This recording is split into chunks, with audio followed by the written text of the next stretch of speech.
Jeff, welcome to the Big Lab podcast. How are we doing? Good. Happy to be here, George. Good. As you can tell, probably if you're listening already, Jeff is across the other side of the pond. We've gone international for this episode. It's a little Whereabouts are you early based, Jeff? over in my neck of the woods. I got a espresso and some coffee and ready for some conversation. Lovely stuff. Whereabouts in America are you, out of interest? I am in the Pacific Northwest in the Portland, Oregon area. Very nice. What's the weather doing there at the moment? Is it? Par for the course. It's raining, about 40 degrees Fahrenheit, just kind of generally miserable this time of year. Pretty similar here as well, just at different time zones. We've just gone past dinner time here. It's 5:15, so completely opposite ends of the day. So obviously we're going to be speaking about mainly your trip across the 51 national parks in 50 days. But to sort of go right back to the start, you put a post up on the 22nd of March in 2019 saying that when you were a kid, you dreamed about owning a Porsche 911, and today that dream became a reality. So firstly, what sparked your passion for Porsche, and what made you, secondly, sort of want one, and then describe the day of you picking up that Porsche 911?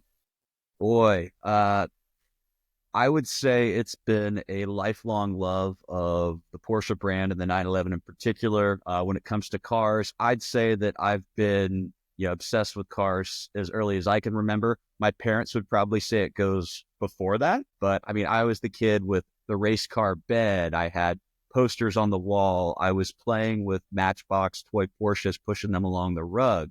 I was sketching the silhouettes of 911s at preschool, kindercare. And so it's always been kind of part of my story in a way. And it's always been something I dreamed about. Whenever I'd see one on the road, or if a neighbor had one, I'd always try to go up and have a conversation. And, just that car and the sounds and just the silhouettes just was imprinted in my brain at a very early age. And, that love for cars and Porsche, continued all throughout, high school. When I got my driver's license, I got a fun little 1990 NA red Miata, which was a great car at the time that I, got the most out of, created lots of memories with, and then moved on to an E36 BMW Cabrio that I picked up when I was in college, and ran that all the way to 300,000 miles before I ended up moving on from that and to the 911. And really the impetus of kind of pushing it pushed me to actually, finally make the move and get the 911. I'm an attorney by background, and, went through law school, graduated top of my class, had worked really hard to put myself in a position where I paid off my student loans, and was around, 2018, around the time that I could afford a 911. And so I started looking, and my best friends at the time, childhood best friends that were also obsessed with cars growing up, as many boys are, we had all kind of decided at the same time when we turned 35, we were going to buy our dream cars. And so one of us bought a Ferrari 488, another one got a GT4, another one had a Audi TT RSR ABT that ran on ethanol. And, for me, there was only one choice. It was going to be a Porsche 911.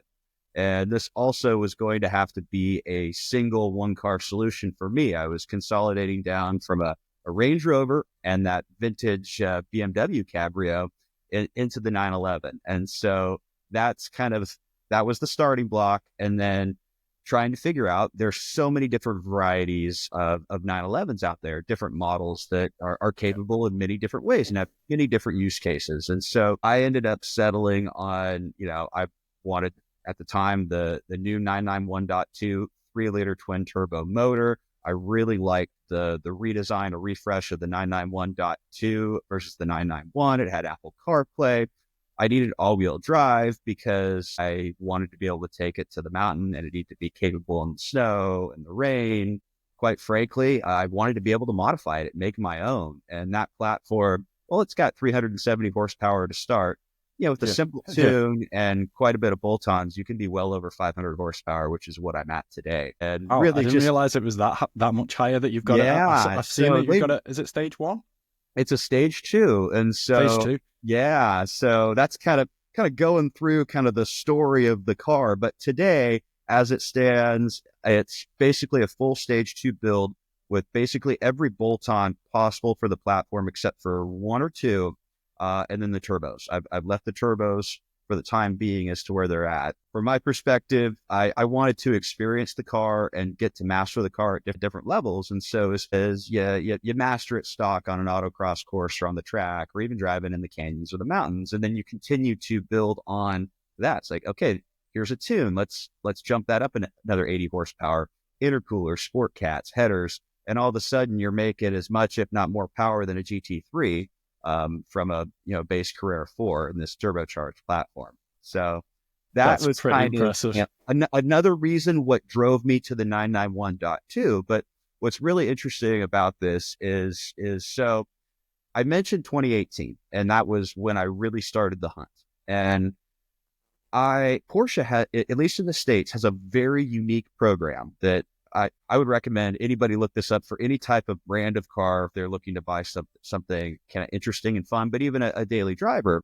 So Porsche's new cars come with a 4-year, 50,000 mile warranty here in the States. However, you can find a certified pre-owned car. Those cars come with a 6-year unlimited mileage warranty from the date that the warranty was punched. So me being me, I am, opportunistic and always trying to think things through. I said to myself, that's a much better deal for somebody like me, that this is my dream car. And I think, as you noted, I had every intention of using that car, driving it, taking on adventures, making the most of it. It wasn't going to sit away in the garage, and it was going to hit 50,000 miles pretty quick. And so I thought, all right, well, let's see if we can find a certified pre-owned car that was less than a year old and with a few, 1,000 miles on it. And so that hunt took 6 months to find the right car. And I actually had to find it in Illinois, of all places. I knew exactly what I wanted, and it was a certified pre-owned car. I bought it sight unseen and for a great deal, especially this is before the Porsche market went absolutely insane. Astronomical. And the whole brand went up market, and, had it shipped across the country and took delivery that day in the post that you're referencing, and seeing that thing pull up on the truck again, some extra intrigue and excitement. I didn't go to a dealer to buy it. I bought it from a dealer across the country, and so this is the first time I'm seeing it. And I literally watching the auto hauler drop it off, and then hop behind the wheel for the first drive and driving some of my favorite roads, those roads that I drove as a kid in that same 1990s Miata with my friends, ripping around Pete's Mountain Road, going out and doing that in my dream car.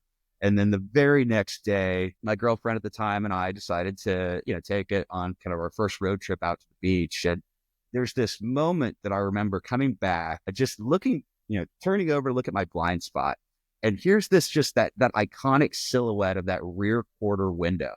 And I just had to pinch myself. I'm like, is this reality? Is this real? And a little kid's dreams come true. It's just the little kid's dream come true. Absolutely. And so that's kind of the why and the how I ended up kind of purchasing the 911. But, like I'd said before, my intent was to do everything with this car. One, I dreamed about it since I was a little kid. I'd worked extremely hard to put myself in a position where I could afford it. And so I wanted the ultimate Porsche ownership experience. And so with the 911, again, it means let's modify it. Let's make it your own. Let's daily drive it in all different types of conditions. Take it to the mountain, drive in the snow, go to the ski resorts, take it on grand tours and road trips, drive off-road and gravel and dirt roads. And those same 4 or 5 friends that we all grew up and bought our cars together, we all decided to start competing in autocross and track cross competitions across the Pacific Northwest together. And so that became a lot of fun as well. We ended up traveling around. The buddy with the Audi, his car runs on ethanol, and ethanol is pretty hard to find here. And so he's forced to trailer it around, but that also meant that we would all follow him in his Raptor tow and his Audi, and we'd all sleep in the race trailer at these various airports and racetracks all around the Pacific Northwest at like 35 years old, having a blast Crazy. and really just living the dream and making these incredible memories and really, refining our driving skills along the way. But there's nothing better than kind of realizing and kind of living a dream collectively with your best friends when you all kind of are doing it together and on Yeah, your own in a way. definitely. If it's So gone from since you were kids and come yeah, all the way through to the actual dream coming reality, yeah, that's and insane. it was just such a rewarding experience to be able to do that. And for the first couple of years of ownership, it was road trips around the Pacific Northwest. We've got a lot to see here. Beautiful mountains, hiking trails, beaches, deserts, all within a weekend trip or so. Trips up to North Idaho. But it wasn't really until my first kind of grand tour road trip, per se. This was in 2020, and we had some really bad wildfires at the time up here in the Portland area, to the point where we had the worst air quality in the world. And, Wow, and takes it some got, doing. yeah, and it got to the point where my CEO gave me a call late on a Friday, and he said, "All right, I know where you live, and I know where this fire line is, and you're a few miles away. What are you doing? Get Yeah, out of there. You can work remotely. Get out of town." And this girl who I had just met and we had just started dating, both had kind of the same idea. So let's get out of here. We don't know where we're going, but we got to get out of here. Let's go find some fresh air. And yeah. so we ended up packing up the 911, putting a ground tent in there, and quite frankly, just heading east. First night we ended up in Sandpoint, Idaho. The skies were clear. It was great. And then the next day, the smoke rolled in. And so, okay, well, I guess we better move Keep east. going. So then it's like we made it to Montana and we're staying in Big Sky for, a week. And then the smoke rolled in there. So let's go to Yellowstone. And while we're out here, let's just explore Teton and Jackson while we're at it. And, there was no agenda. By necessity, it's not like it was a route that we could plan. And for somebody like me who, my life was, I never really took any time to study abroad. I went straight from kindergarten to first law degree, second law degree, to jumping right into the workforce. And everything is kind of just go by the book, having fun and trying to be spontaneous, but really structured. And so having, a road trip experience where by necessity, it's not necessarily structured, was eye-opening and so rewarding and so memorable. And by the time we got back, it was a 17-day adventure. I'd never been to Yellowstone National Park before. I'd never been to Grand Teton. I think I'd been to 2 national parks beforehand, as a kid. But, fell in love with both of those, made my way back. And then a couple years passed, still, enjoying the car, trying to, take adventures around town. And a friend was getting married in Colorado.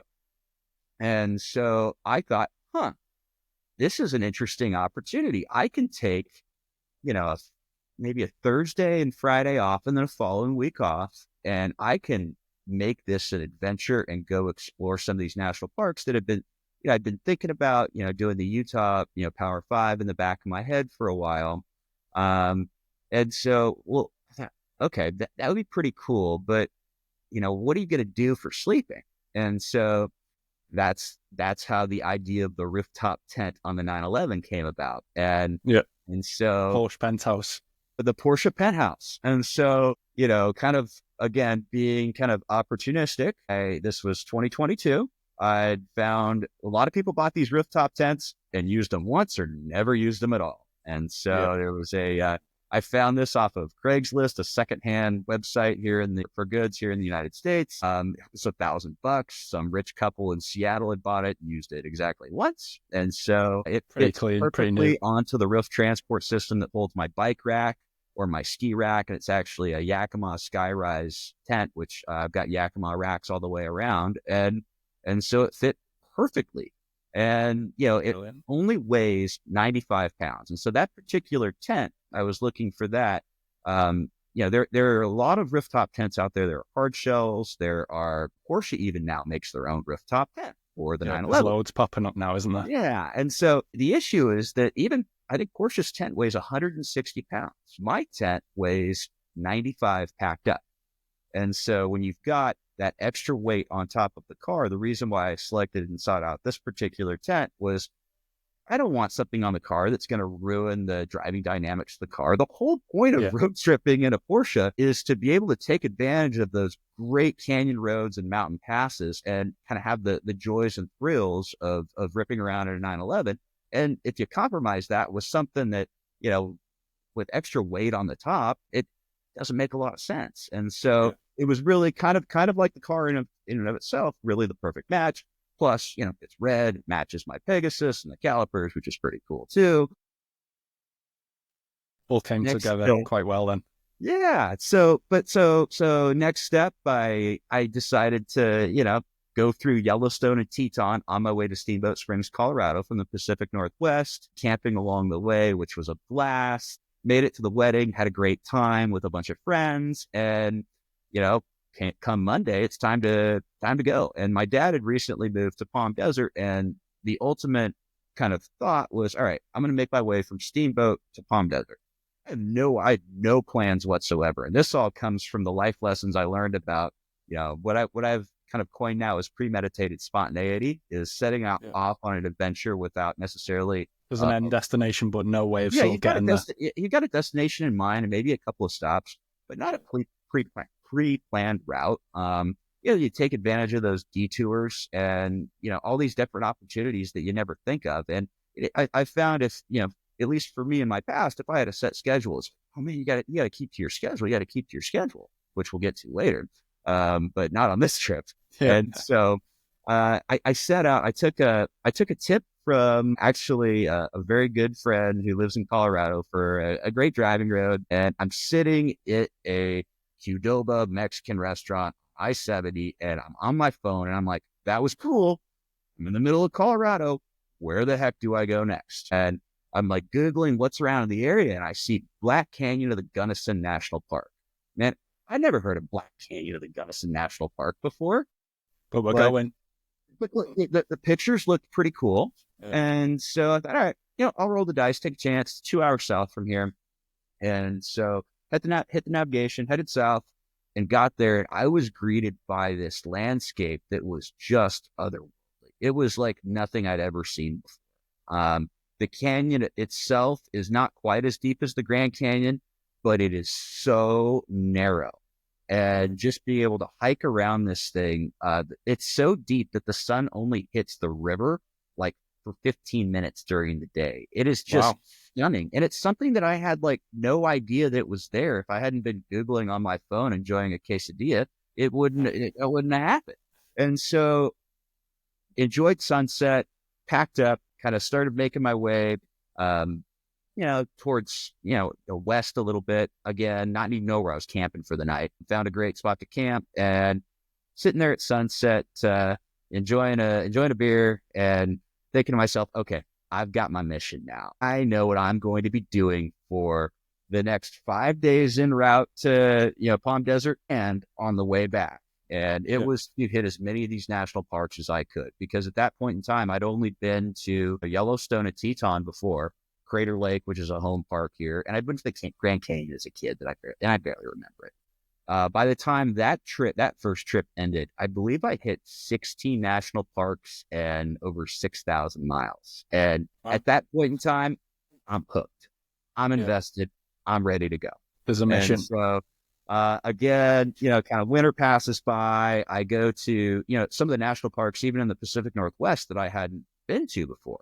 And, check some more off the list. I think I'm up to like 19 and come summer of 2023, that same friend, one of those friends, the friend that bought the Ferrari, his wife had bought him for his birthday a kind of couples racing school to get their racing licenses. And they've done very well for themselves. And they went through and did everything in 2022. And so he was ready to compete in the Ferrari Challenge North American Race Series in 2020. Oh, amazing. And so it was, again, inspiration for adventure.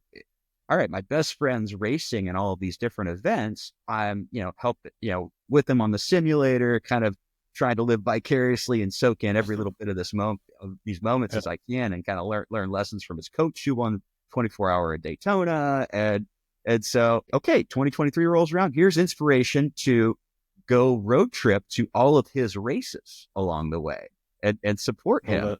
But hey, again, we're not planning routes along the way, but there is opportunities for adventure. And so that was a lot of the summer of 2023. And it really kind of culminated from a road trip perspective in my story.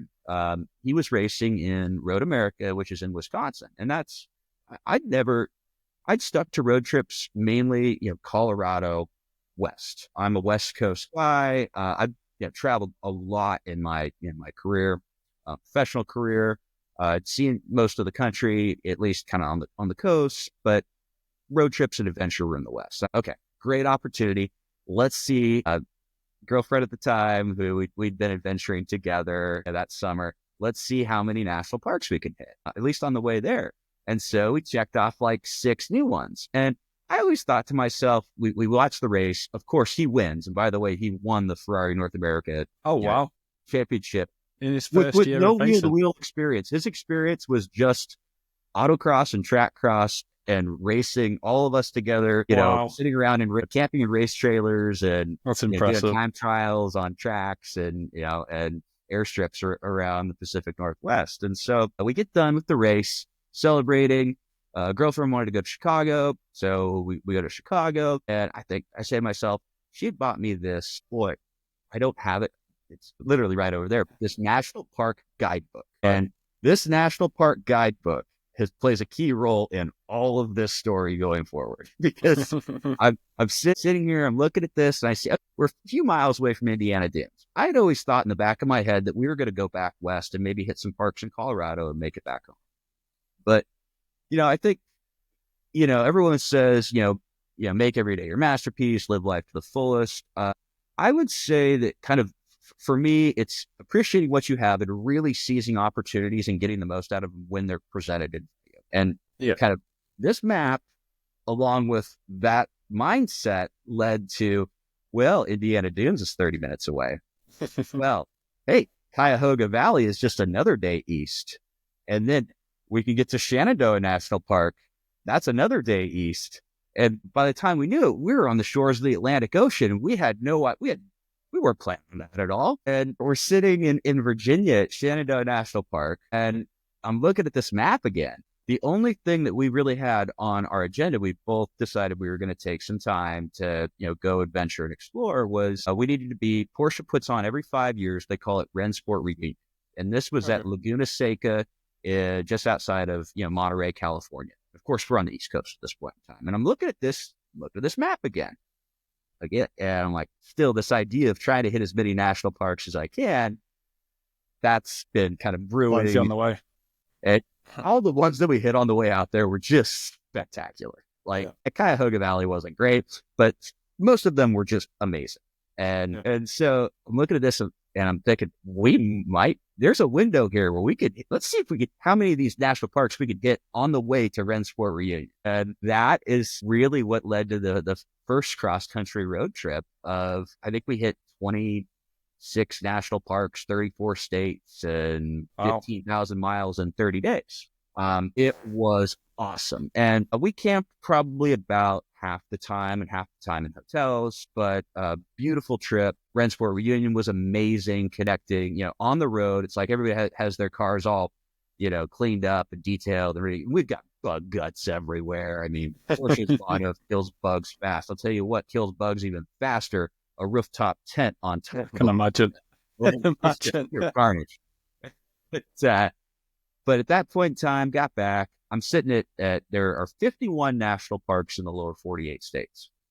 And I'd been to 42 of them at that point in time. And over the next 6 months, I made a trip out to Colorado and checked off the 3 in Colorado, as well as Mesa Verde, kind of northwestern part of New Mexico. I know it's kind of all building up to what is this 51 national parks in 50 days. It's a little bit of context, because it's not just, this wasn't the plan. And so I had been to, I was busy with the girlfriend at the time, trying to help her launch her business and really focusing on that. And the goal in the back of my head had been, all right, wouldn't it be really cool to say that you road trip to all the national parks in the lower 48 states within a year? And I thought that's a cool story. It's something that I'll remember forever. It's something I could just say. And the problem is through these adventures that weren't planned, like the trip going out to, Road America. Well, we didn't make it to Acadia, which is in Maine. There's one that we missed called Royal Isle in the middle of Lake Superior on the Canadian border. It takes like a 4-hour boat ride to get to each way. Oh, okay. And then South Florida, the Everglades, Biscayne, and Dry Tortugas. And so those are the 5. They're not exactly convenient parks to get to. And so I went to Hawaii for a wedding, came back. Car was getting some upgrades, including coilovers, which are great for the ride, but also with a DSC controller that I've got, custom suspension controller, basically virtually eliminates any body roll with the tent whatsoever. Just it makes it on even rails to the a road. bit more engaging and exciting than it was before. So all that's getting installed. There was some delays there. So I find myself back up here in the Portland area, just outside of Portland and Vancouver, Washington, saying to myself, okay, our deadline is, I think it's like September 9th, and I got to get on the road now. So it's like, take the cat to my mom's house. Can you stay in with grandma? I got to hit the road. And so I was thinking to myself, okay, I'm going to try to at least hit some parks on the way out. And so went through Glacier, went through, Teddy Roosevelt, went through Voyagers again, all on the way there. The first park I hit's Isle Royal. And again, the clock's ticking to hit this year deadline. And the day before I'm supposed to leave on this boat, this ferry to go to Isle Royal, I get a call. And sorry, rough seas. We're canceling this. No. All boat rides. I go, oh, wait a minute. No. The quickest that the next time we're even going to try to go is 3 days from now. And so I'm thinking, oh, crap. This really throws everything out the window. And so I stick around, kind of go hiking, paddle around Voyagers National Park, make my way back, up to the Upper Peninsula of Michigan, go see the park. It was really cool. It's actually the least visited national park in the lower 48 because it's so remote. Very cool experience. But at the end of the day, I've lost like 3 days and I was already cutting it close. And so, actually, I'd already overcome one obstacle, which was interesting. So this was late August and I am first stop, second day, first national park, Glacier National Park, and it is pouring down rain. It is like monsooning. I'm not sure if that's a word, but I'm making it a word today. So monsoon everywhere. And luckily, go camp, set up a tent, and luckily it stopped raining, but then it started raining again towards the mountain. And you have to leave at like 5 a.m. if you don't have a permit to go over what they call going to the Sun Road, which is one of the most famous roads in the national park. It's absolutely gorgeous. Goes right along the mountain ridge up to the top of Logan Pass. And I'm the first one out on the road, and it's been monsooning. And I encounter a massive rock slide on the road, like boulders, like we're talking couple 150-pound boulders that I am just like having to move out of the road. And I think, all right, well, at least we're there. And the day before again, it's August, and I'm on Cup 2 semi-slick race tires. And not ideal. It's ideal because it's August. And if I hit roads like Tail of the Dragon or Angeles Crest Highway, I want to be able to drive these roads with really sticky tires in the 911. Yeah. Not when it's wet, though.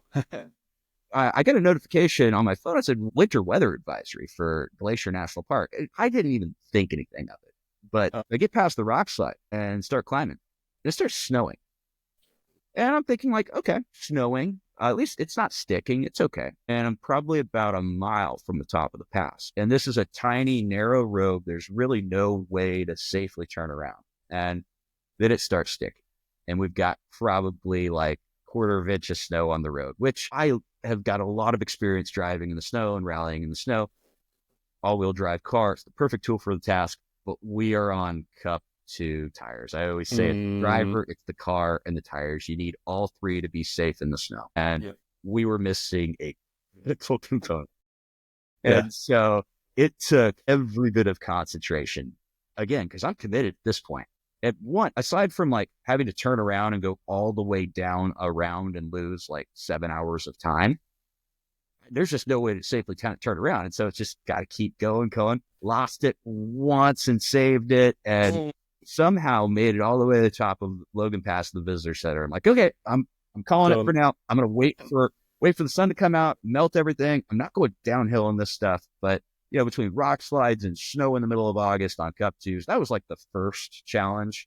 And then the issue with the delay, the 3-day delay with the ferry to Isle Royale. And so I'm sitting here, I'm thinking, I'm kicking myself in the rear, thinking like, you should have left earlier. You procrastinator, you're going to mess this up. But then I thought to myself, oh, we can buy some time here and technically hit this. If I cover off some of these parks that I'd previously hit, I can kind of move that deadline back a little bit. Say like, all of them within a year. And so that was the plan. And so I made my way from there down through Chicago again to Indiana Dunes and Notre Dame and all the way down to St. Louis and Mammoth Cave, back up through Cuyahoga Valley and making my way to Acadia. And okay, I'm buying myself a little bit more time now. This will be great. I can still hit my goal.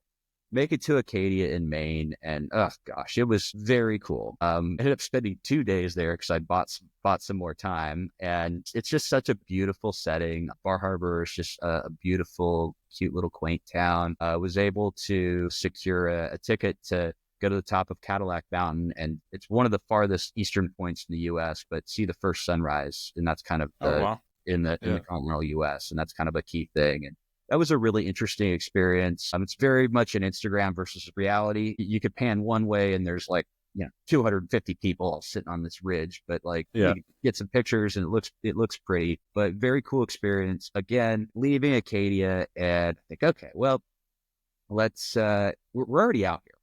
Again, we're already out here. My downfall, but it also leads to so many cool adventures and memories. And okay, well, we're only an hour up from the easternmost point, the U.S., basically at the tip of Maine. So detour, go see this really cool lighthouse, drive through these small towns in Maine, start making my way back down at this point in time, explore a couple of cities I hadn't been to along the way, like Newport, Rhode Island, and make my way through D.C., get to Shenandoah National Park, have my first oil change down in Virginia, continue south, go through driving. I wanted to drive the tail of the dragon again. So on this first road trip, one of my best car memories is we'd secured a campsite in the Great Smoky Mountains National Park. And unbeknownst to me, it was late and we had to take the tail of the dragon to get there. And I wanted to take the tail of the dragon, but like when I booked the campsite, I didn't know that. And so we arrived at midnight. And this road is just so popular with motorcyclists and auto enthusiasts that it is packed with people all the time. And get there at midnight. Oh my goodness. Nobody is on the road. There's nothing better as the car. I can only describe this as a unobstructed full bonsai run of the tail of the dragon, all 318 turns over the course of 10 miles. Wow. And I got to the end of it and was just genuinely exhausted. Some knee breaks at the end of it. Yeah, it camped, a few miles away, woke up, tried to do it again. But even at 6 a.m., there were cars on the road and it just wasn't the same. But I'm thinking like, I'm going to take a detour and do this again.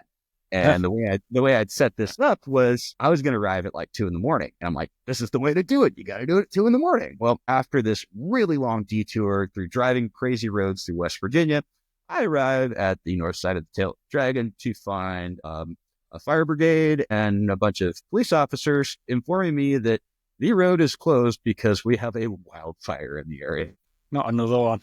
Yeah, and so I ended up just kind of going and camping at my campsite, same campsite I camped at Great Smoky Mountains next day. Made my way through Smoky Mountains and had to stop for my first tire change. Now, you're on a long road trip and you have to make pit stops for oil and fresh tires. And Cup 2 tires are usually good for about 10,000 miles, maybe a little bit less, maybe a little bit more, depending on how you're using the car. Tracking the car, obviously a lot less, but these tires had really given all that they could give. So swap those out and continued to make my way down to Florida, camped in the Everglades, which, that was an experience of itself. I get to this beautiful campsite in the Everglades and it's got like 260 camp spaces. And this is mid-September. And I arrived late. And I'm thinking like, there's nobody here. What's going on? This is like day after tomorrow type of stuff. This is weird. What's going on here? And I parked the car and I realized immediately why nobody was there. It is one of the worst places in the world for mosquitoes. And it was one of the worst mosquito seasons. Oh, no. Also the worst over the year. And so I hop out of the car and I can get that rooftop tent set up in under 3 minutes. And I am in like a beanie and a balaclava and full long sleeves, humidity and Florida heat, trying not to get eaten alive. I even have gloves on and it is just like insane. And then that first night, this crazy lightning storm rolls through and then the skies open up and it just pours. And I did not think, because the mosquitoes were eating me, to put the rain fly on the tent. And I wasn't going to go back out and put the rain fly on and get eaten alive by the mosquito. So I got soaked that first night. But had a great experience. Great experience at the Everglades. Made my way to Biscayne National Park the next day. And with 2 days to spare, I made it to Key West, camped along at a great campground right on the water, parked, took the ferry to Dry Tortugas, and made my goal with 2 days to spare of road tripping to all the national parks all 51 within a year. Then I went and got a cocktail with that book. And I started looking at this and I thought, well, it's kind of weird to explain. Well, did you do it all in one trip? Did you do it within a year? And I started looking at this map. This map's got all the parks laid out and there's no roads or anything. So it's just kind of a general high level map. And I thought to myself, because I covered off these parks on the way here, there's this window of opportunity to potentially hit all 51 in one trip and hit all 48 states along the way. And I had been camping every night of the trip. And so the goal, or kind of the mission, became at that point in time, let's see if we could do this. And so this wasn't even like an external thing. It was just you went for a drink, was looking at this book and thought, let's do it all in one go. Yeah. I mean, again, it kind of goes to that same mindset of, hey, we're already here. Like, you got to do it while you're here.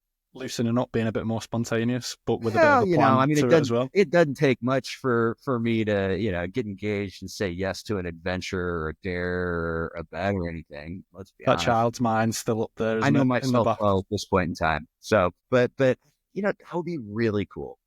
But boy, it was daunting. Because it wasn't just the parks, it was all 48 states. And so at this point in time, I'd been to all of these parks before. I think we talked a little bit previously of kind of like how to get balance, kind of this crazy itinerary and schedule with getting the most out of it. Well, I move quicker than just about anybody and can operate on virtually no sleep. And so you combine that. Similar in that. You combine that with, I know the trails I want to hike. I know the things I want to see. Some of them I've done before. Others have been on the list to do the next time I came around.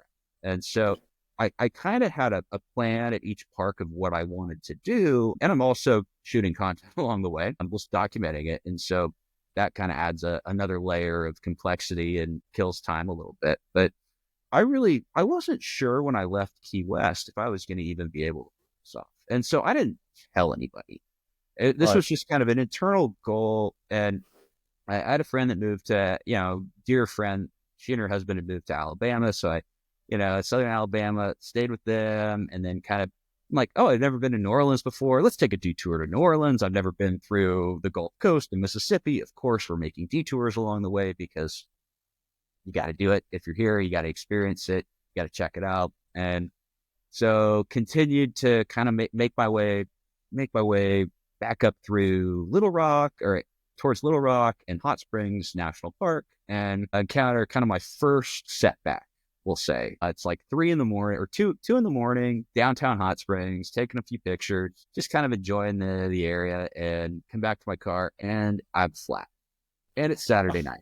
It's the worst thing to come back to. At least in the United States, most tire shops are closed on Sunday. And so I'm thinking to myself, okay, now I always carry an air compressor. That's one thing I would recommend anybody going on any road trip, have a portable air compressor and a tire repair kit. I've Yeah, actually never had definitely. to use a tire repair kit because I've always been close enough to somewhere where I can get a tire repaired and patched versus plugged, which is better for the integrity of the tire long term. So I always Yeah. try to do that. But it's Saturday. I'm in the middle of Arkansas, thinking like, what the heck? Like, where am I going to go from here? And again, it's quick thinking and problem solving, and that's what I really had to lean on during this second part of this trip when it became a challenge. Of Yeah. all right, Walmart's headquartered in Arkansas. They might have an auto center. Oh, they do, and their auto center is open on Sunday. If they get the tire filled up with air, go to a Walmart parking lot, set up camp in the Walmart parking lot like a champion, and wait for 7 a.m. for the auto center to open. I'm the No first way. one in the door. They pop the tire off. They're like, yeah, we don't get too many Porsche tires and big, 20-inch HRE wheels here. This is really cool. Cool guy. And I was back on my way. Can't imagine they see many people camping in their the car park with a roof tent on a Porsche either. No, I mean, Walmart camping in the United States has always kind of been a thing, but I don't know if anybody's camped in a Porsche with a tent before. Doubt it. I highly Yeah, doubt it. at this point with like 160 nights in the tent, I'm kind of I'm used to Yeah. we'll The call it strange look. the strange looks. And the best part about it is, especially like sports cars, Porsche, it's not so bad, but you get this, a lot of people kind of, oh, it's a sports car driver, must be an a-hole. But there's nothing more disarming than throwing a rooftop tent on top of a sports car, because those people they're either genuinely confused or they're just laughing and smiling. It is so unconventional. How did the actual roof box idea come about? Like, I know obviously you said you found it on Craigslist, but where did that original idea to actually put the tent box? Was it a case of saving on hotels, or was it just a case that, look, I can pitch up anywhere. I'm going to be going to these national parks. I can stay anywhere now. So I wasn't the first person to put a rooftop tent on a Porsche. I have a friend that had kind of stumbled on it with the same thing, but I really thought I never had a use case for it. And Right. there's probably two of us. It's like there's a Porsche with a tent. It's either myself or my friend Brock at this point in time. And coincidentally, Yeah. we live within a few miles from each other. Okay. Great minds think alike. But really, the beauty of the tent, again, it doesn't weigh a lot, and so you're not really compromising the driving dynamics of the car and the experience of the driving a Porsche, which is key. Now, obviously, comes off for track days, autocross, but if you're pushing beyond 7/10 on a public road, go to the track. I mean, I've had GT3s and Lamborghini Huracans pull over and let me pass because I'm riding them on Angeles Crest Highway and other roads, which is probably, doesn't make them feel great probably when they realize the guy with the fastest RV in the world is on their tail and they have to pull over to let by. It just kind of goes to the way the car's set up, and that goes into the suspension and the mods as well. Everything done intentionally. But the tent, the beauty of the tent versus a ground tent is that, so you've got that. No compromises from road tripping with the Porsche. But I can have that thing set up and I can be upstairs in the Porsche penthouse within 2.5 minutes, maybe 3 minutes. And I can pack that, and I can do that in the middle of the night with no light. It's very easy to do. I can, instead of, worrying about setting up a camp and leaving it, finding a campsite, I can be hiking to the top of a mountain at sunset and then hike down in darkness with a headlight and then just set up camp. And it's super easy. While other people are sitting around at their camp, I'm out there enjoying sunsets from, these breathtaking, amazing views. And, also, if I'm on the road and I'm Christian Miles and I'm exhausted, I'm not taking a nap in the driver's seat. I'm hopping the tent.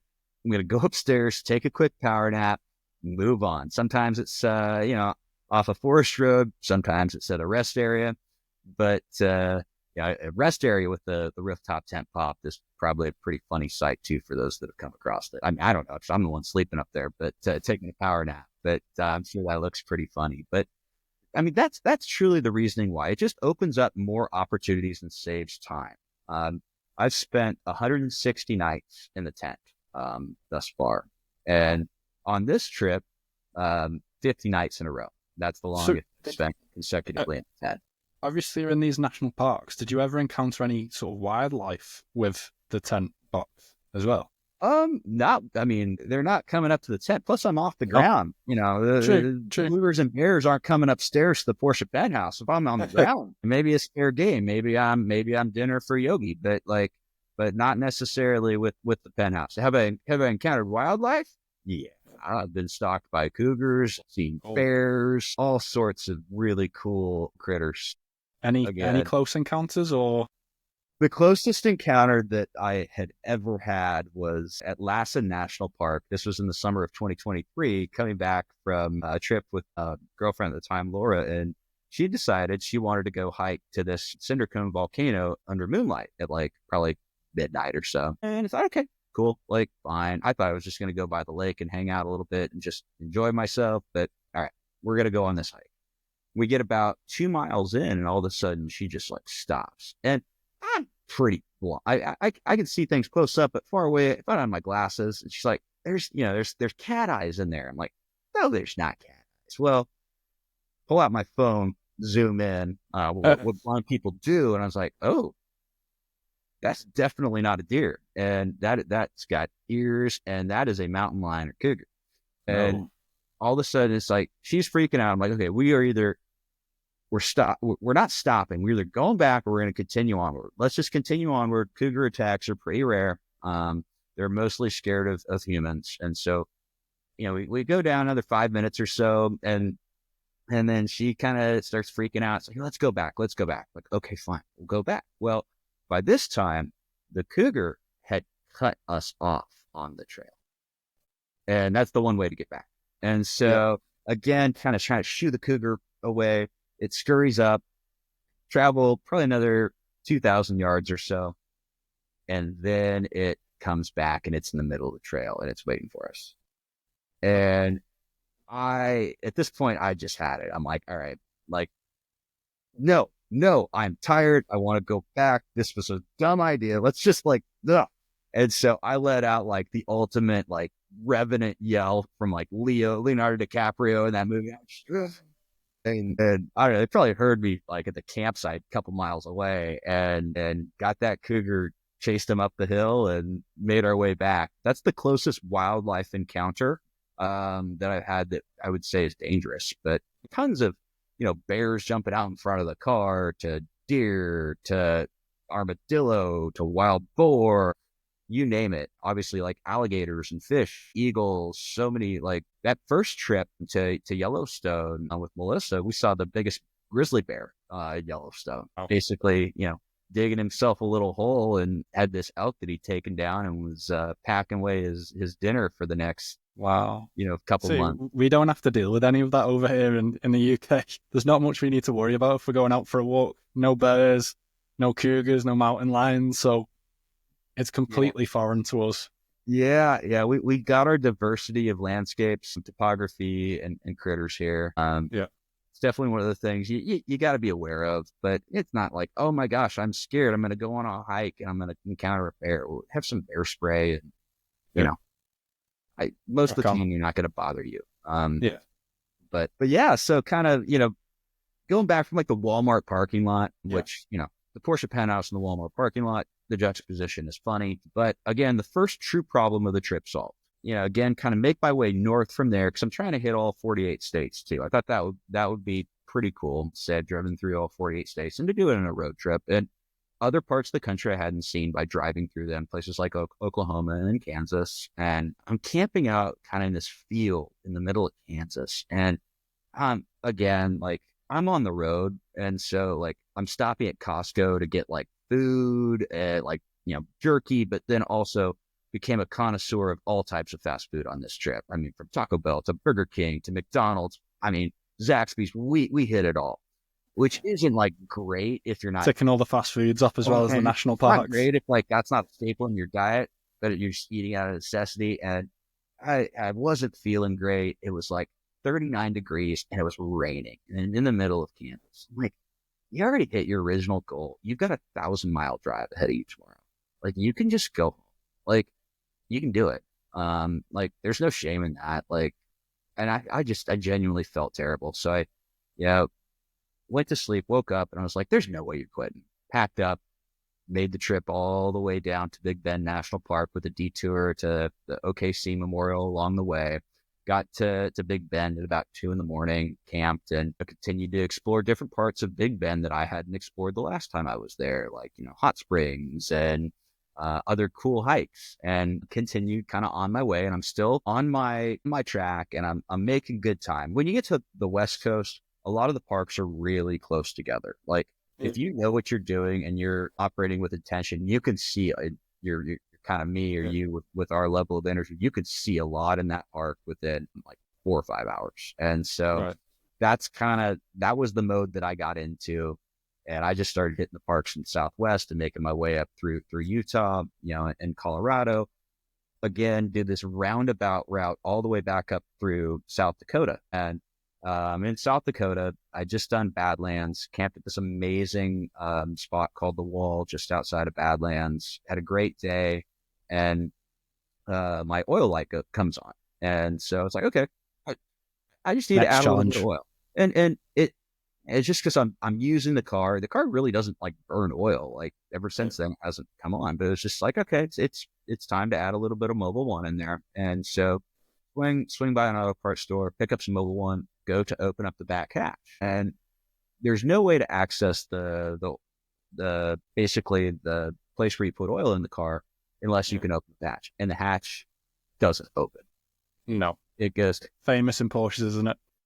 And so I'm thinking to myself, like, what am I gonna do here? But I can't think about it. Like, I'm trying to get to Devil's Tower for sunset, and so it's fine to operate. It's not like super low, but I'd like to add some oil. And at some point in time between here and, I thought, if I can get to my dad's house in Palm Desert, I can figure out a way to either access this hatch by creating a tool and getting there and jarring it, or some other way. I'll figure out a solution, provided the oil doesn't drop at that point in time. It says you need to stop. So continued on, again, making great time, hitting Yellowstone, Teton, making my way to Bryce Canyon, and I get over to Capitol Reef, and right outside of Capitol Reef is basically an off-road highway vehicle motorsports area. And there are a few things that I enjoy more than, like, if you have the right surface,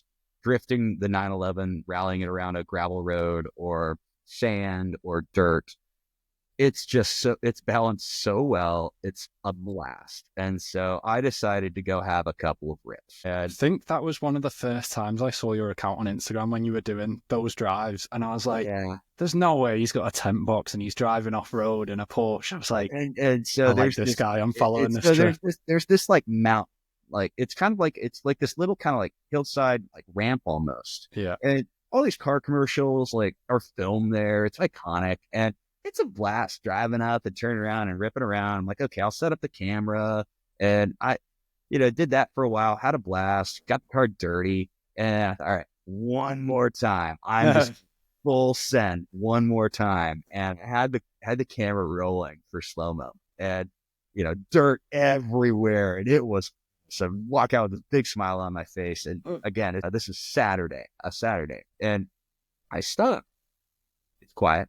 And all I hear is, I'd knocked the rear tire off the bead, and it's losing about 1 PSI to 2 PSI a minute. And I'm probably 10 miles away from the smallest town, which is Hanksville, Utah. And it's Saturday, and I'm on this deadline, right? I'm thinking to myself, you idiot, you have got this far, and you have messed this up.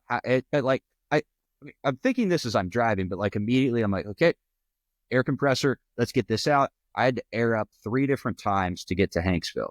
First shop I go to, closed Saturday. Second shop, called the guy. Oh yeah, I'm up in Salt Lake for the week. I'm like, oh man, I'm going to be stuck here. Like, not only am I going to like miss this deadline and everything's out the window, but like, I'll be stuck in like Hanksville for like 4 days without a car. What the heck am I going to do here? I'm driving by, and I see an ATV repair shop, and I decide to pull in. These guys, the coolest dudes in the world, just were like, yeah, man, let's pop that tire off. Let's get it back on. And within 15 minutes, I was back out on the road. I actually made sunset at Bryce Canyon, made my way back down to Palm Desert through Mojave and Joshua Tree, beautiful sunrises, camping along the way, get to my dad's house, and we still have the problem of accessing the rear oil. And we, parking in his garage, and it's like, all right, two of us together, we're pretty resourceful, smart guys. And I'd read, okay, on the previous model, there was a way to kind of create a little tool with a hook on the end and maybe kind of snake it through and pull a hatch. Well, found out within a couple of hours that mine is a turbocharged car. They switched engines. And so there's a massive air intake right there that is basically preventing any way to access and trigger this latch. And so out came the bolt cutters, and we had to do some emergency surgery on the back of the Porsche. No. And I pulled off as much as I could, and then it's just click, click, click, and pulled out the air intake, used kind of our makeshift tool, and finally manually triggered the latch. And come to find out that even if I could access it, it was still in there, but it just got dislodged a little bit somehow. It wasn't even four-wheeler. It could have been rallying on a gravel road or something, but it was a weird One of those things. Back in, and made my way from there. Ended up going out to Channel Islands, which is just outside of, out just north of LA, but then kind of coming back towards that area to I had an oil change scheduled the next day because it was a Sunday when I got there. And I got the oil change, a couple of other items as well, kind of addressed on the car to keep it rolling. And then made my way through Death Valley. And a key at this point in the time that, again, made this trip challenging is, so I think one of the things that we talked about earlier, you'd asked about, was kind of how did I develop my love for camping and exploring, in addition to cars? And so it's an interesting combination, right? And when I was a kid, my grandparents had a travel trailer or caravan on your side of the world. I know that from here. Yep.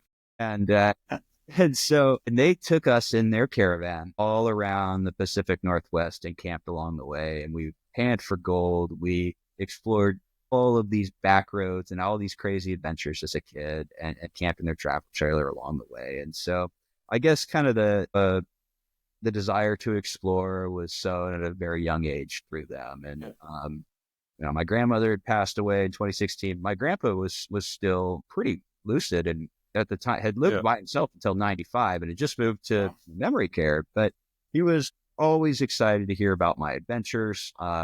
There's even a company that in the camping space that provides roadside assistance called Good Sam. Grandpa was a Good Sam member. Good Sam got a hold of this and sent us a bunch of gear. And the last, before I left, I went and delivered this care package from Good Sam to him, and took a couple of great photos, and told him about where I was going and what the plan was. And he's just like, well, I never made it past Arkansas. You're going to make it all the way to Maine. That's exciting. I'm excited to hear about it. But so you were not only sort of living your childhood dreams, you were kind of living part of his dream as well. Yeah. And so in a way, what I guess what I didn't mention was that right before I got to my dad's, unbeknownst to anybody, he had been put in hospice care and was given days to live. And I thought, okay, all right, what do I do? Do I hop on a plane and go back? And okay, well, no, what would he want? I thought he would want me to, we are almost there. I'm going to just put the pedal to the metal and try to get there as soon as I can. Continuing doing this is exactly what he wants. He knows where I am. He knew exactly what I was doing. And so made the call to go for it. And then it kind of became also, let's do this for him, but then let's also do it as quickly as possible to get there to say good. And so if that's kind of it, if it was going to make it, if it wasn't going to make it, it continued on really without incident through the parks of California. I've been through every part of California before, and camping along the way, make my way back to Oregon and Crater Lake, and kind of places that I'd been with my grandparents growing up. There's no phone service at Crater Lake, but I woke up to, it was one of the most beautiful sunrises I had ever seen over Crater Lake. No filter, just the photos were just unreal. I couldn't believe it. And, drive around Crater Lake, go on a couple of quick hikes, get back to service, and I get a call, and my grandfather passed away that morning. And so, sorry to hear. yeah, and thank you. But, and so I missed him by a matter of hours, but I don't think it's a coincidence that one of the best sunrises I had ever seen in all of my adventures in an area that we had explored together, that it's not a coincidence. And so definitely that was kind of obviously a letdown. And by this point in time on this trip, I did 25,000 miles plus of driving and 308 miles of hiking. So I was averaging per day 6 miles of hiking and 500 miles of driving and camping. What sort of strategies did you have then to sort of manage the fatigue and obviously maintain the focus for those long drives? Because you mentioned before there was one day where you did, was it 1,000 miles? Yeah, there's a couple of days where I pulled 1,000 miles on this trip. I know you said you could operate on low amounts of sleep, but what sort of, what did you have to do to try and maintain? Because obviously 50 days straight. A lot of coffee. Again, if I've got kind of a goal in mind or an objective, I can find that next level to, kind of push myself. Yeah. It's, it could be the same thing as studying for law school exams or in the professional world, getting a proposal together, not sleeping for 4 nights in a row, working to get that in. And a whole load of caffeine. And a whole lot of caffeine. I almost view the hiking is because you're sitting for so long and the car is super comfortable. I fit perfectly into the seat. I actually find it more comfortable than my Range Rover was on long trips anyway. But yeah, the hiking was almost out of necessity to keep the blood flowing and keep your sanity. And a lot of the time it was almost like it was a cross between hiking and trail running in a lot of ways. So, get out and do some push-ups, get out, go for a hike. You need to just get away from the wheels for a little bit, don't you? And then, stretch off. And by the time you pop a tent and climb up in the Porsche penthouse, you're out like a light real quick. But then again, it's like, okay, you're out here, you're in these beautiful places. You got to wake up before sunrise, and you got to go see sunrise wherever you're at. And so, boy, no over the course of at this point in time, I am starting to get physically, mentally, emotionally drained. And I'm passing through my home. I'm literally passing through the Portland, Vancouver area. I need to go back north to hit the last 3 parks in my home state of Washington to complete this thing. And my feet are cut up from bleeding already. Even the hiking, I'm bleeding into my socks almost every day. I cut them up on coral because I had to dive into the Pacific Ocean at Channel Islands, and the only way to climb back up barefoot through coral. And again, stupid move, but it seemed like a great idea at the time. Live and learn.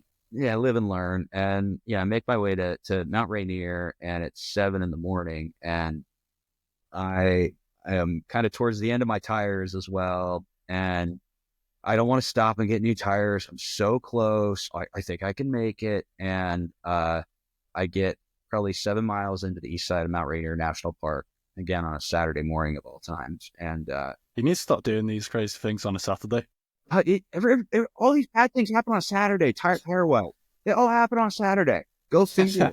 I mean, at least they didn't happen on Sunday. But so my tire blows out, rear tire, and it's just right before sunrise, and I'm at Mount Rainier on the east side. There's no cell service. And I immediately get out. Again, it's thinking quickly.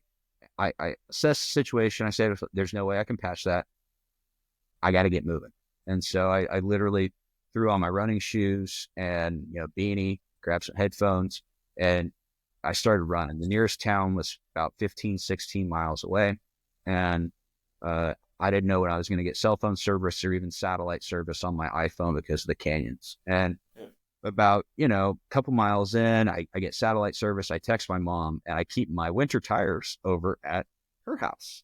And, and I said, all right, I need you to pack up your SUV with the tires. I need you to meet me in Packwood, Washington. And we're going to swap all these out for the winter tires. And she packs up the car and starts driving, 3 hours to come kind of save me. And same time, as soon as I get, service, I call my dad and I said, all right, I need 2 new rear Cup 2 tires in Seattle. It's October. They're tough to find.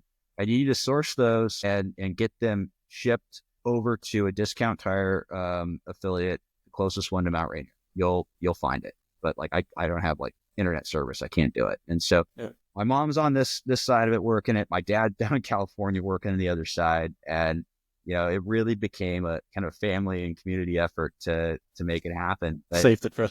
Yeah. And so it's like I meet my mom, I swap out all 4 tires on the car to the winters. And, my dad had got the tires arranged to be shipped to this other Discount Tire, and got there, swapped the tires out, made it back to Mount Rainier for sunset.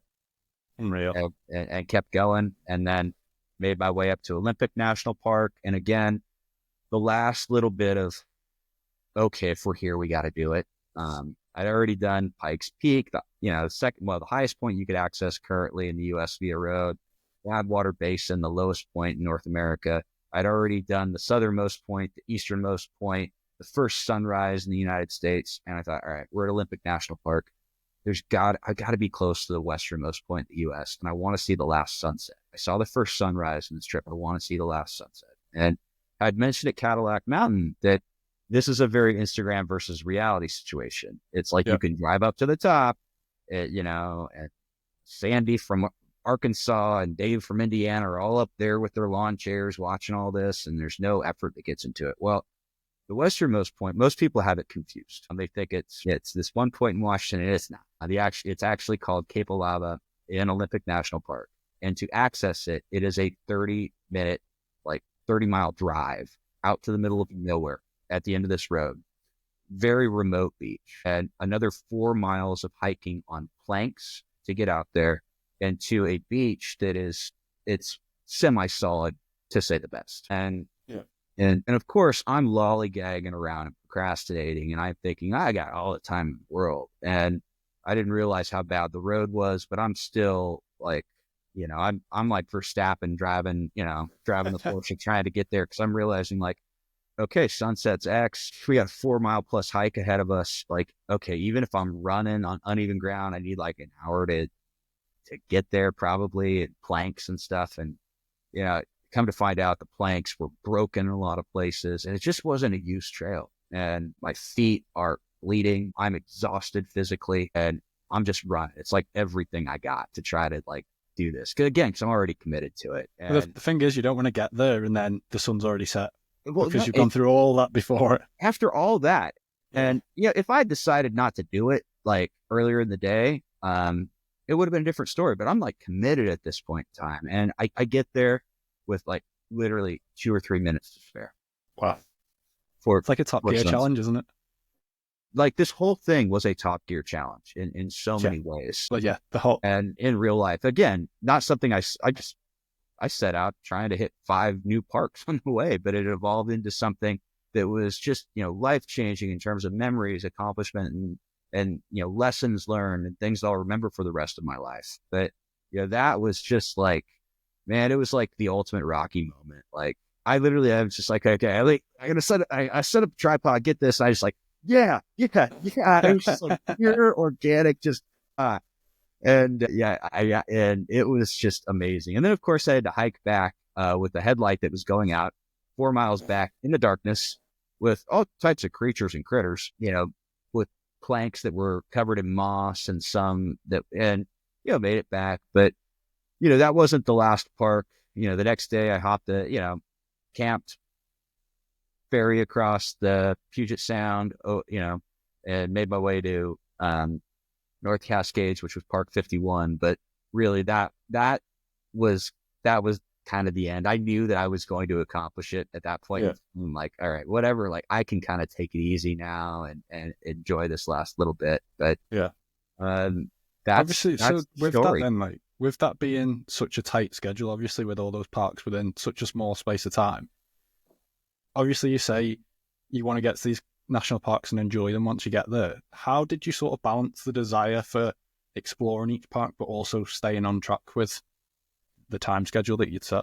Yeah. So, kind of like I said, I spent a couple days up at, with the new parks, the 5 new ones, I spent plenty of time in. Right. And quite frankly, by the time I had decided that I was going to go for it, I had been to a lot of these parks 2, 3, 4, as many as like 8 times. Okay. So Yeah. I, again, I knew, like, for instance, at, Great Sand Dunes, I'd been there and it was snowing. I knew that I wanted to hike to the top of the tallest sand dune in North America. Or dune. Like, I knew, like, that was my mission. Now, that takes most people all day. And I made it, I was in and out of there by noon and still made it to Pikes Peak in the afternoon. But like, that was the goal. Like, even I hadn't been to Delicate Arch and Arches for a while. I know it's so Instagrammable. It's like the one that people go to, but it's like, oh, it's, you read, it's like, okay, this is a, 2-hour hike each way, or an hour. And I just threw on my running shoes and I got there in 25 minutes. Like, and again, part of it is like being cooped up in a car, but then it's like, all right, man, we got to go, like, go. But that's kind of how I balanced it. Again, like, committing to wake up early. Like, if you're waking up for sunrise wherever you're at, you've probably seen a couple of pictures. It's funny. So, Canyonlands, I've been to Canyonlands like 4 times, and it's just such a beautiful place. The Schaefer Trail is a beautiful place to catch the sunrise. It's unreal. It's funny, in the midst of like moving so quickly, I took time to just say, you know what? I have plenty of pictures of this place. I'm going to literally park the car. I'll set up a tripod over here. This will be kind of fun. Maybe it'll turn out well, maybe it won't, but I'm going to grab my camp chair. I'm going to sit on top of my rooftop tent to get a better elevation, park along the edge. And I'm just going to sit and enjoy a coffee and watch the sunrise and do anything.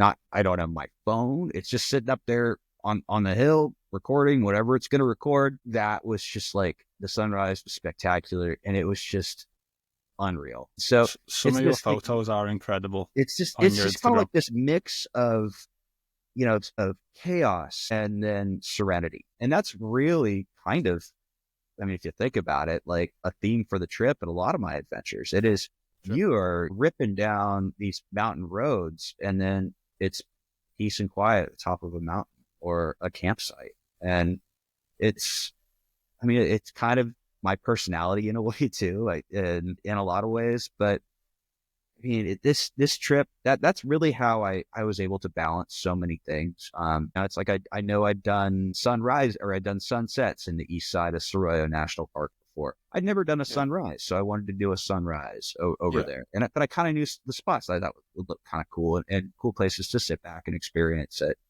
And so really, I think that insider knowledge of doing it before, if you're going in, and I know this, that first trip I talked about, I'm going in blind. I don't know the first thing of like what there is to do. And I missed so many things the first go around at these parks. I'm like, wait a minute, that was right there and you didn't do that. And that knowledge and experience is really what enabled me to do it, and do it quickly, and quite frankly, make it rewarding.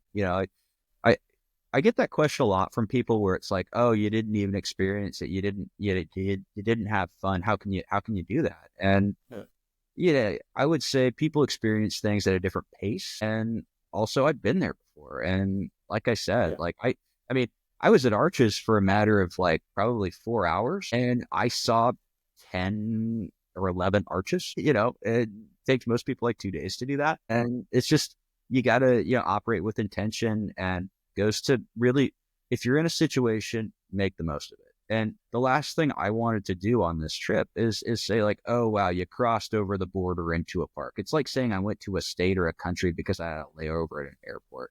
No, every single place I did something that was unique and memorable. Like you say, you were averaging 6 miles of hiking a day. So it's not like you were sat around doing nothing or drove straight through. You were getting out and seeing things. Yeah. And so, but boy, what a very rewarding experience, and something I'll remember for the rest of my life. And, it just evolved organically, like all of these adventures have evolved organically, or even to kind of where I am right now in life. It wasn't necessarily a plan to kind of do this and try to make a go at what I'm doing now.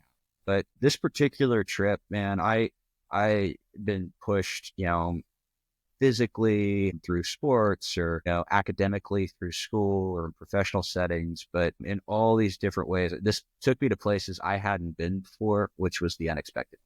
And really all of these lessons and even, failures and shortcomings in other aspects and lessons learned contributed in, family. And I mean, my dad, I got help from my dad and my mom in person on this trip, either cutting through the back of the Porsche or delivering tires, different people along the way. Yeah, I think People you meet.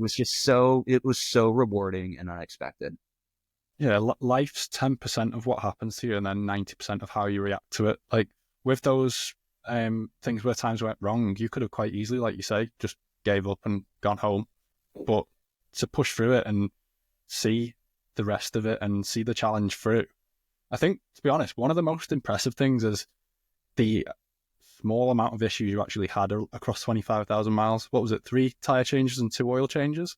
2 oil changes, 2 sets of tires, 1, 2, 3 punctures, and then a latch that went. But across 25,000 miles, that's pretty impressive. Yeah, I mean, well, that goes to, again, kind of why, I went Porsche versus, an Aston Martin, which I drove. And, don't get me wrong, I'm a James Bond fan. I love Aston Martin, some of those beautiful cars, but I went and test drove one. You tell it's built by a bunch of blokes in a shed over there in your neck of the woods. And there's no way. Like, it just rattling around. It's a fairly new car. And back to back and hop in the Porsche, and it's just solid. But it's such a great feat of engineering. Now, I will preface it with this, talking about overall reliability of the car. And I would say overall, it has been great.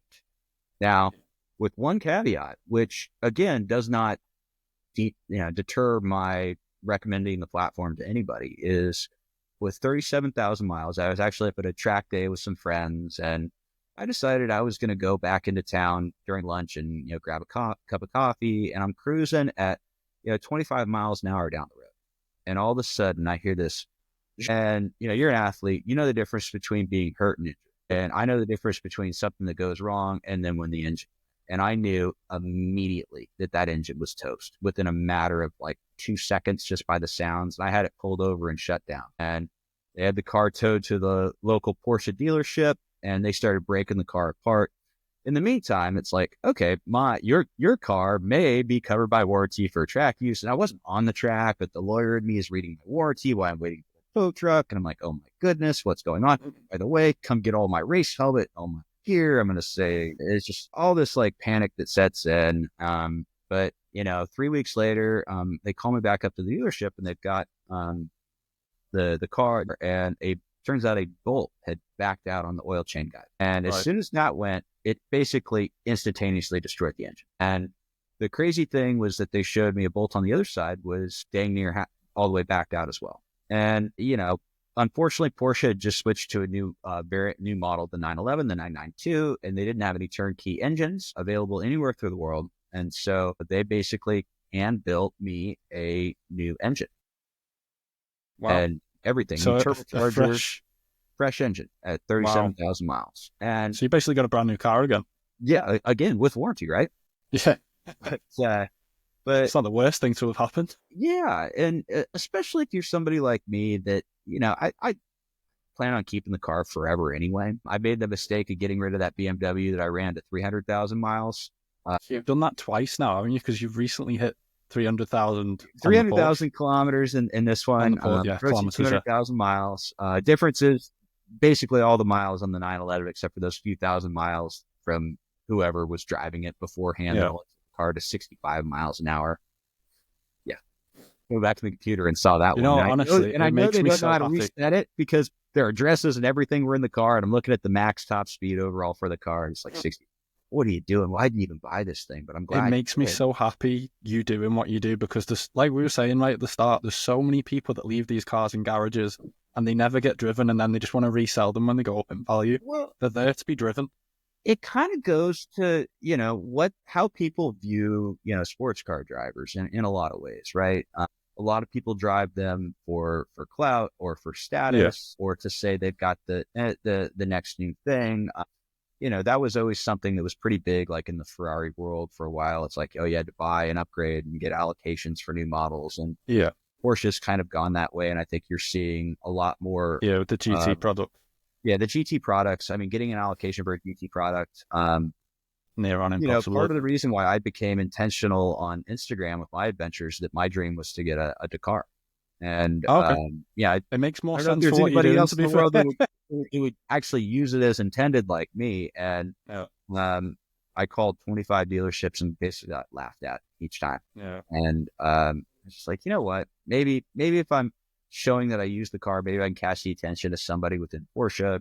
Turns out that, you know, they don't control the allocations. It's local dealers, and they want to give those to the same guy that gets the GT2 RS, the GT3 Touring. And it's like they're buying all these cars and turn around and flipping them. And, You could you always know, try it's and like, modify your car into a Dakar. Put some bigger well, wheels on it, bigger suspension. you know, so get that question a lot. And there's a lot that goes on the Dakar beyond just, lifting the suspension. Oh, And of course. I'm talking like a modified Dakar, essentially. yeah, but you know, I can get to 90% of the campsites and trailheads I want to in a lowered 9. And It's I baffling. also, you know, the reality is that 99.5% of the miles I log in the car, even on my adventures, I'm logging them on tarmac. And Yeah. the minute you mess with something like that, where I don't care how well you engineer it. I've got friends that are, you know, working with KW to try to, you know, mimic that on older models. It's still different, and it's not going to It'll be never be as right. good. It's Yeah. going to, it's the same thing about putting a tent that weighs more on top of the car. You're compromising the driving dynamics of the car. And at that point in time, now, don't get me wrong. Like I said, ripping a Porsche around on a gravel road or through sand, dirt, or snow, I mean, I like that more than most, and it's a pure joy. But you know, I also love, you know, carving canyons and charging up mountain passes. And you know, I've done 100 track days and autocross events in the car. And I like being competitive. I like a car that handles. I like a car that it Oh, like a souped up Porsche that, you know, is even better than stock in that regard. And I'm not going to compromise that for a couple of extra inches of ground clearance for yeah. to maybe, and I'm still not even good at it. You know, if I'm in an overland, you know, Cayenne, or you know, you know, some other type of Toyota, there's no way. Like, there's still places that those guys get farther off grid that I'd love to go to, but I wouldn't be able to get there in, you know, if I had 2 more inches of ground clearance anyway. So Yeah. it comes to like balancing a lot of things, you know, in life, where it's like, all right, like if I can get 90% of the way there, like I try to be like 90th percentile in as many different like disciplines as possible. Yeah. You know, I'm never going to be like the world's expert, but you know, I could be the world's best driver, but I'd like to think I'm better than most. Or, I didn't go to every national park yet, but I've been to more than most have. And that's kind of the way I'm approaching things with the car. I think right now it's just set up to do so many things It's a well. perfect all rounder in a way. Yeah, it's perfect for me. That's But all like that I matters, said, really. You're the one driving it. yeah, you know, it's almost, I keep saying it's almost done. There's some fun things I'd like to do with the interior. And, you know, as soon as the warranty when it finally ran out, that was the day that, speaking of how confident I was in the car and the platform, I tuned the car that day and started adding other bolt-on modifications to it and pushing that horsepower up even more. Everything I'd done previously had been either high flow filters or post combustion 200 cell sport catalysts or headers. But now we're dealing with intercoolers. Now we're going to do buffed up turbo inlet pipes. We're going to do diverter valves and upgraded ignition coils. And so all of these things, as I've kind of taken this journey to up the horsepower a little bit, you master the car along the way when it gets more Yeah. power. And There's no point in going from 0 to 100 in one go because you don't get the journey of it along the way. Adding a little bit each time and seeing the improvements is I the whole So, experience. so there's this guy who, and again, this kind of goes to, you know, Porsche community, right? Or car community, and different people do different things. And, you know, he had participated in some, you know, track cross events, and he had bought the GTS version of my car. And I'd been smoking him.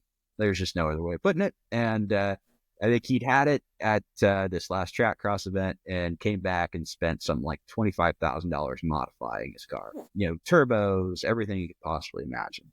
What? Still smoked him, by the way, at the next event. But like, you know, you couldn't master the car stock.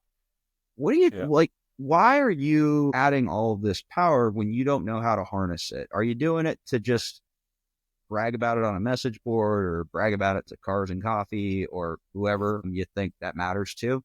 I don't know, but like for me, it's all about the feelings and your experience and kind of your journey as a driver or owner, and that's kind of why I've really taken it kind of one step at a time. And I might not even upgrade the turbos at some point in time. If I can do that, I'll probably be up towards 600 horsepower on pump gas. I could do more with ethanol, but where it's at right now, it's a lot of power for a road. And Yeah, I'm 100%. at the point now where I feel pretty good, about it. So I might do a few things here and there, but the suspension is pretty much dialed in for what I want to use it for. It's close to being done, but Yeah. It's like for me. That's why I haven't upgraded the I didn't go all in at the beginning. Yeah. It's like for me. So I drive a BMW M140, so a 1 Series with a 3-litre engine. 340 brake horsepower on UK roads is a lot. And UK roads. Yes, exactly. And now I'm thinking, like, do I start modding it a little bit? I've had it for just over 4 years. And I'm tempted to just get a stage 1 on it. It'll take it to about 425 brake. So how much does the car weigh? I think it's about 1.5 tons. Yeah, I don't know what that converts to. That's a lot. That's a lot of power in a little package. Oh yeah, it does 0 to 60 in 4.5 seconds. It's not slow. Yeah. A little mod can take it quite a bit. What I will say is that the other benefit of waiting before modding the car and tuning it in particular is it feels like a completely new car that you have to try to master, and that makes it fun. Yeah. Yeah, well, just seeing your trip alone, like I've started looking into potential European road trips later this year. There's a couple that I've seen. There's a few companies in the UK that run these road trips, so they'll sort all the hotels out along the way. But I did start looking at tent boxes as well after I saw yours. So I'm like, do I sort one myself and go off my own route, or do I join on to like a organized route? But I'm unsure. So I've spoken to, I'd love to be able to get over to explore Europe at some point in time and figure out a way to get the 911 shipped over there. Because that just would up the experience, even more. But at least here especially in the American West, and I encountered this going to the East Coast, but there's so much land and so many places to camp. And I have heard that there's a lot of restrictions in Europe in terms of camping. I don't know how many campsites there are, but it's just a little different experience where the tent might not have the utility that it does of where kind of like or maybe it just requires more planning to find like a caravan. It's probably more planning. Yeah. Versus like, hey, I don't know where I'm sleeping tonight. I'm going to pull off in the middle of this desert down this road and camp underneath the stars. So probably would take a little bit more planning, but that's the only thing that I had heard that could be an issue for getting the most out of the Rooftop. There's plenty of caravan sites and stuff like that. It's just, you would have to plan where you were going. You couldn't just pull up on a random road, probably. Think what you guys over in America don't realize is how much more compact everything is over here. Like, you've got a lot more open space, a lot more open roads in the UK and Europe. Yeah, you'd probably have to plan out where you're going to stay along the way. But it's very similar to the East Coast. And so, my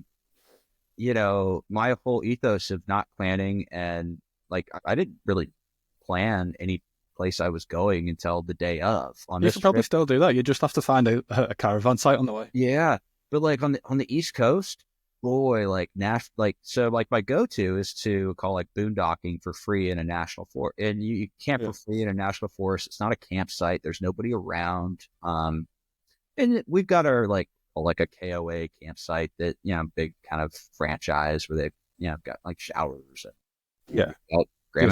probably like my grandma and grandpa with their caravan and grandkids over here.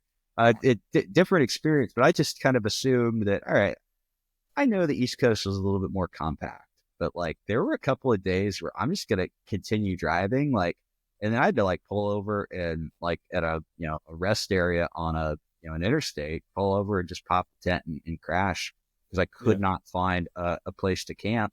And at that time of night, all the campsites were closed. You can't pick up the phone and say, hey, I'd like to register for tonight at, 1 a.m.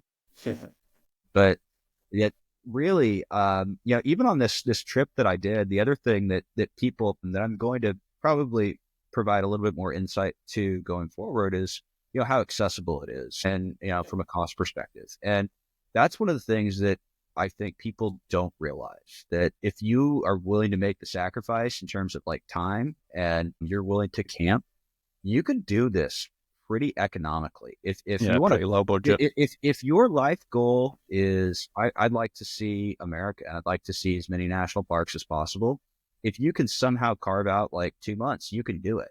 And for me, my all in, my costs totaled about $9,200 US, but that includes over $4,200 of premium gas, So half your averaging. trip was fuel.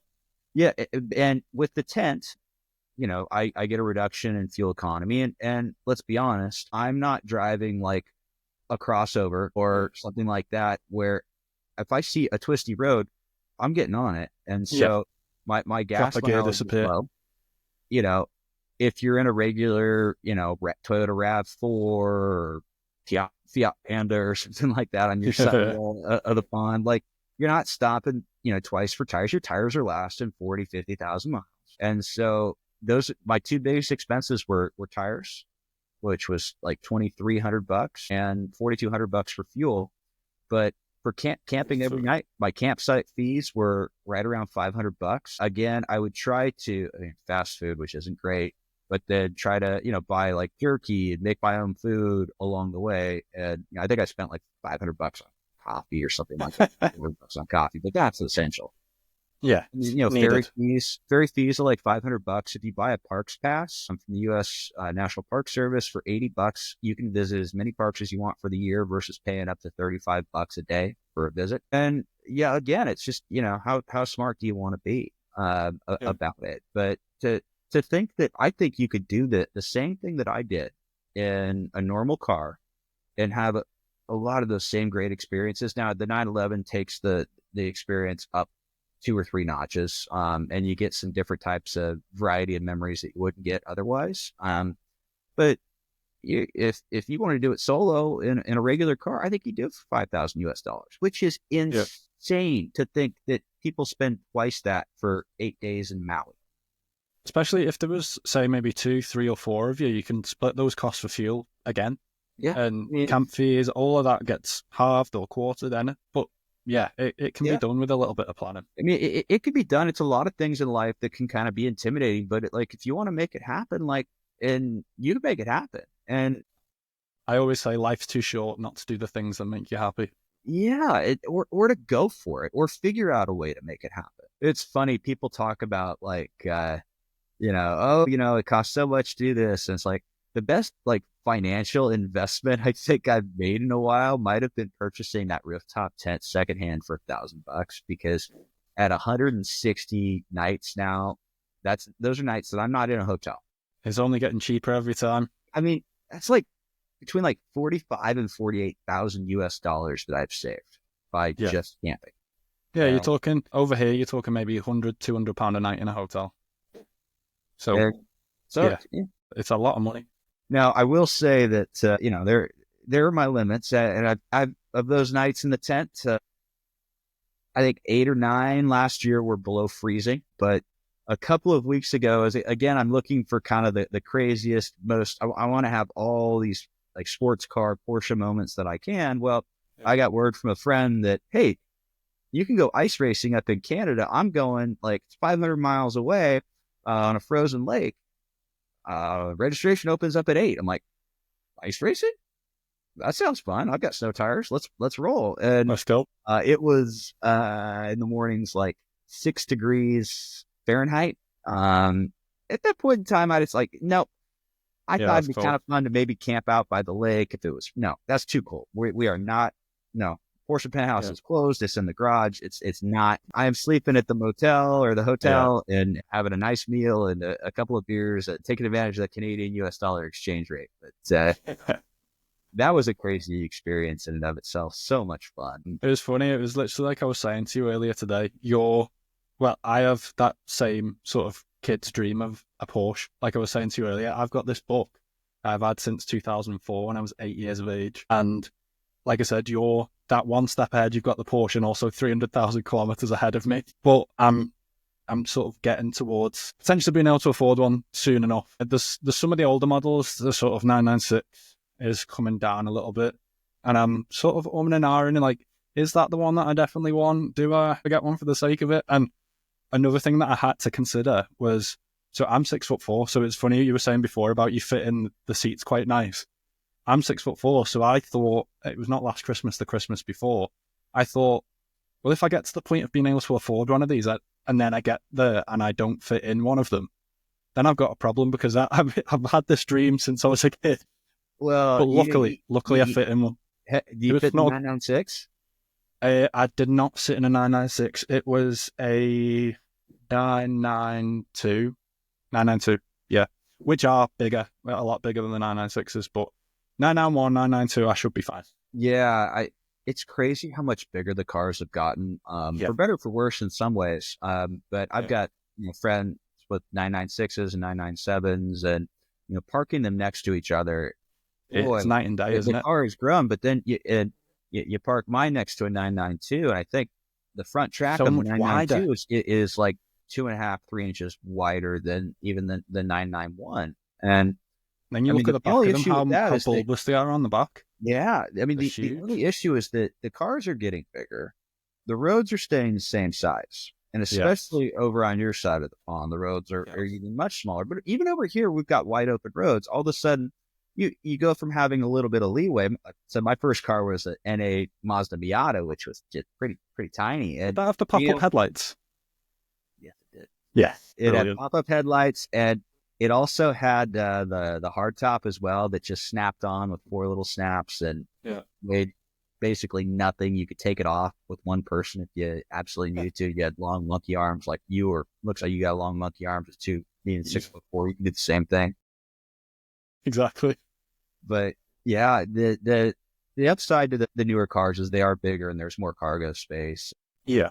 I mean, I get that question a lot as well, is there's so much cargo space in the 911. It's like, well, how do you pack for these trips where you're gone for 50 days or 30 days with 2 people, yourself and a girlfriend, like at the time, like how do you pack for that? Oh, and you got formal events you need to go to as well, and change of clothes and gear. And the frunk in these cars are like the new cars, they're massive. I can fit so much roller bags in there, and in between there can fit like drones and pumps and everything else that I might need, air compressor, all that stuff. And then you fold down the rear seats, you got a shelf, and then you've got protected cubbies to put stuff in, and the floorboard of the rear seats. And then what people also don't realize is that like there's a rear shelf behind the rear seats. It's actually pretty sizable, that you can put hiking bags and camp chairs and a whole bunch of stuff, that if you pack it right, you can get a lot of stuff. And then another benefit of the rooftop tent is if you've got blankets or anything that is iron and that you can fold up, pack it up in the tent. So you've got like dinner jacket or a dress for formal events, just throw it up there, provided the tent's been aired out, it's not stanky. To me, it's the perfect car. Camping in the desert, like open it up when it's like 120 degrees down in Palm Desert and let that sucker air out with a little bit of I can imagine. But like for me, it's the perfect sports car because it's so practical. You've got the performance, but also it's not like a flashy car that stands out on the road. That's not what I want. Like you were saying, you've got friends that have had the Ferraris and things like that. They don't really interest me that much. The Ferraris, Lamborghinis, the McLarens. 1, I probably can't fit in most of them. But 2, just that silhouette of Porsche, even though it's got so much bigger, it's kind of the same shape from the side if you were to, but it doesn't stand out massively on the road, and I like that. I like that about it. It's not a sleeper in a way, but it kind of is in terms of supercar performance. Well, if you're looking to fly under the radar, I do have one important suggestion for you. Absolutely do not put a rooftop tent on top of your Porsche. Fly under the radar. Yeah, true. Right, let's bring this one into land then. I'm going to just go back to your trip. If you had to pick one, which was your favorite national park and why? Oh boy, that's a challenge. Every single park is unique in its own way. It has its own opportunities for, unique experiences and adventure. But I try to group them into tiers. And so I've got like a tier of like 5 or so. But if I had to name one, my favorite park right now, I think I'm probably going to have to say Death Valley. And it's one of the parks I've been to the most.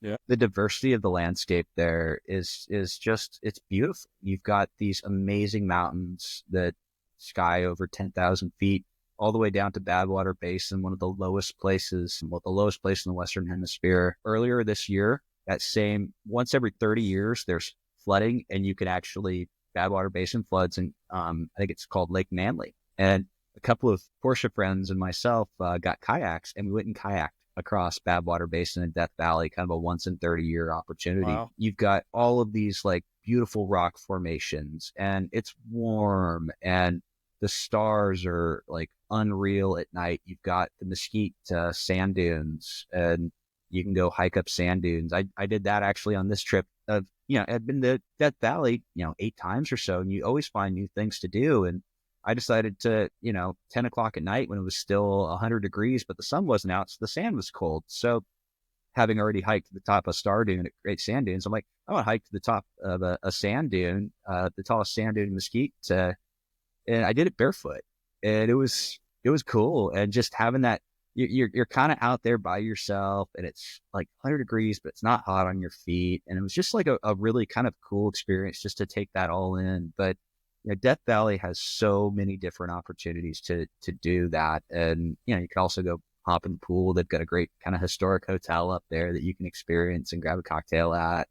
It's one of my favorites. Other than that, I mean, you got to go with Yellowstone and Glacier. The 2 most underrated parks that I would recommend to people, one would be Carlsbad Caverns, just outside of, it's New Mexico, I believe, just across the border. The scale of the caves and the caverns is it's unreal, jaw drop. And there's nothing else like it. If there's a park that I tell people to experience, it's that one. But then I think the most underrated park in the system is the North Unit of Theodore Roosevelt National Park in North Dakota. There's more wildlife there in terms of bison than Yellowstone.